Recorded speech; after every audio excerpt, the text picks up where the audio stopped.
Հաջորդը Նարեկն ընտրել է Ան օգտատիրոջ հարցը։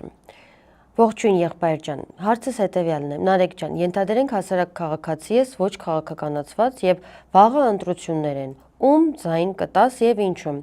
Մեկ էլ եղբայր, եթե գիրք ես կարդում, որը որ վստահ եմ, որ կարդում ես, ինչ գիրք ես կարդում։ Շնորհակալություն եւ ազատություն բոլոր քաղբանդարկյալներին։ Ընթերցում եմ Նարեկի պատասխանը։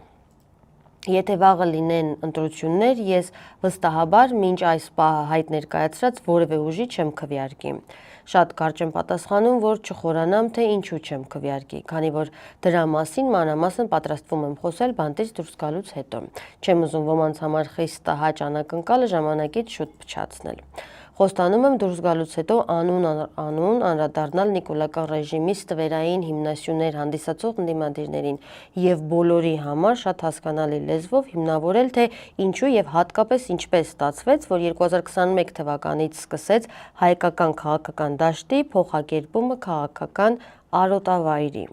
Գրքերի մասով այս անգամ բավականին արդյունավետ է եղել ընթերցանության համար։ Շուրջ 7 գիրք եմ ընթերցել, որոնցից ամենակարևորն ու տպավորիչները կասեմ։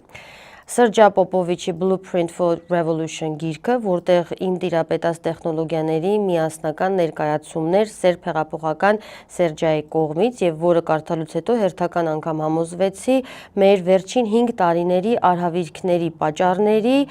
հասցեատերերի հարցում, ինչով անպայման կիսվելու եմ հրապարակային։ Մյուս գիրքը Նյուրնբերգյան դատավարության մասին էր, որտեղ հոգեբանների կողմից մանրամասն վերլուծության էր ենթարկվում նացիստական հանցագործներից յուրաքանչյուրի հոգեվիճակն ու ապրումները ողջ դատավարության ընթացքում։